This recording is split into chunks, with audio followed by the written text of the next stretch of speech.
perfect. When every second counts, count on Vital Care Med-Trans. You do have a choice when it comes to ambulance service in this area. So when you call 911, ask for the best. Wait a minute, are you Vital Care? Yes, we are. Good. State-of-the-art equipment and a well-trained staff who stand ready to respond to your call. That's Vital Care Med-Trans, when nothing but the best will do. Howdy.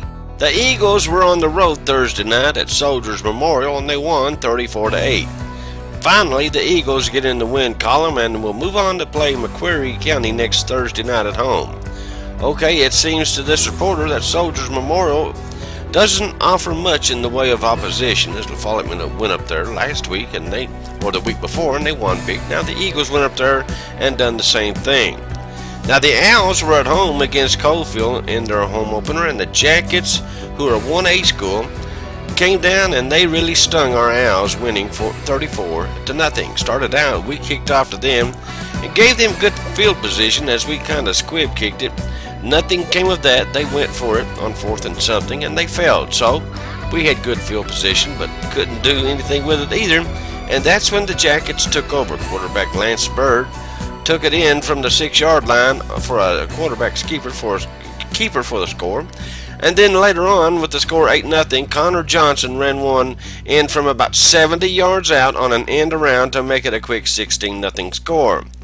Then on their next possession, those sneaky Jackets ran the old flea flicker for about 65 yards as Peyton McKinney, number 2, hit number 22, Anthony Foster, streaking down the sideline, and I don't mean he was naked, but he was wide open. And we went into the locker room down 22-0. 2 more scores in the second half, and that was your ball game, and that was enough, 34-0. Number 4, quarterback Jared Anderson for the Owls couldn't get anything going all night long, so the Owls will go to Fairview with a 1-1 record. Fairview, always a good football program, and we play at their place, which is a tough place to get a win. Jellicoe had its final home game. They lost 46-8 to Oakdale and will now have fun on the road. They cut about 3 games off their schedule. And you know what? They only got 2 more games. If they were planning on playing just 4 games a season, why didn't they cancel the whole season? But anyway, that may not be none of my business. Restaurants have come and restaurants have gone, but for almost 10 years, the diner has been the standard, with great food, great service, and great people. Daily luncheon specials each day that's made fresh when you arrive. Come in and try their great home cooking, and don't forget to try one of their delicious cakes or pies made fresh by their very own pastry chef. Dine in or carry out. Call 423-566-4708. The Diner on Jacksboro Pike. Area high school games coming up this Friday and Saturday that you may be interested in. Heritage will be at Anderson County. Anderson County will have its home opener. Knox Halls is at Austin East. Powell is at Bearden. Union County will be at Claiborne County. Morristown East will play at Clinton. Now, I'll tell you something, folks. Clinton is a tough team, and they've got a very good quarterback. He's a senior, and I'm telling you, you go down there, you may get stung. Just ask Oak Ridge. They did not win big down there. Sullivan Central will be at Cocke County. Oak Ridge, I'd love to see this game. They're at Dobbins Bennett, and that should be a very good ball game. Gibbs will be at Farragut. Cumberland Gap, they're kind of down this year, but they'll be at Hancock County, and they could very well pick up a win up there. Lenore City will be at Loudon. Knox Fulton is at Maryville.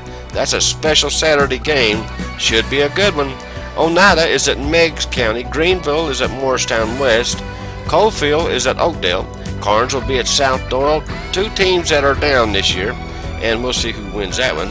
Scott County will be at Sunbright. And of course, Campbell County will be at Knox Central. Now, they have a couple of weapons you may want to look out for, and here's Coach Price to tell us who they are.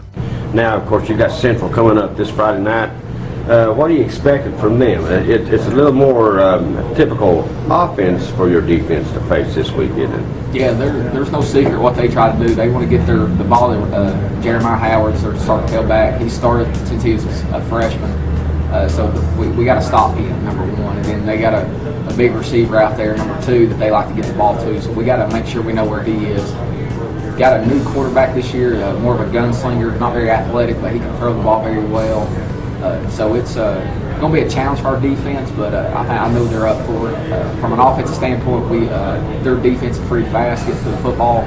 We just got to maintain our blocks and make some catches and just move the chains. Now don't forget, if you're not going to the game tonight, you can catch the game live on WLAF TV 12, 1450 WLAF.com, or listen in on AM 1450 or FM 100.9. See, we make it so easy to follow your Cougars, and you can hear the Jellicoe game also on our website, 1450WLAF.com. Just click either the Cougars game or the Blue Devils game, and it will take you right there. See, man, nobody's got your Cougars and Blue Devils covered like WLAF. The Campbell County Youth Soccer League will open up a can of games this Saturday starting at 10 a.m. More kids than ever before, and Mike Riley is very excited about that, and they'll start at 10 o'clock this Saturday morning. Get up there and support these little bitty babies. And after that, we're going to go up there at 10 o'clock. After that, we're going to go over to the Archer Sports Complex at 5 p.m. as your Cougars, your itty bitty baby Cougars, will play host to Oak Ridge West, and we'll go over there and check all that action out, and we'll bring you back a full report on Monday Sports Report. Now, Renee Tapp Wormsley has her Cougars in the volleyball camp, a volleyball tournament, her JV, this Saturday at Fulton, and their first game will be at 9:45, and they'll play Harriman. So get down there and support our Lady Cougars volleyball program. The varsity played this past weekend, and they didn't do too well, but anyway, Renee Tapp Wormsley, we talked with her, and she said she's learning more and more every day, so that's a good thing. And I know Renee and Travis are going to do a great job up at Campbell County High School. Okay, now don't forget, Campbell County is on the road at Central, and also the Blue Devils are on the road at Pickett County, and both games start at 7:30, so log on, listen in, and follow your Cougars and Blue Devils right here on the WLAF B&M Tire WLAF Sports Network.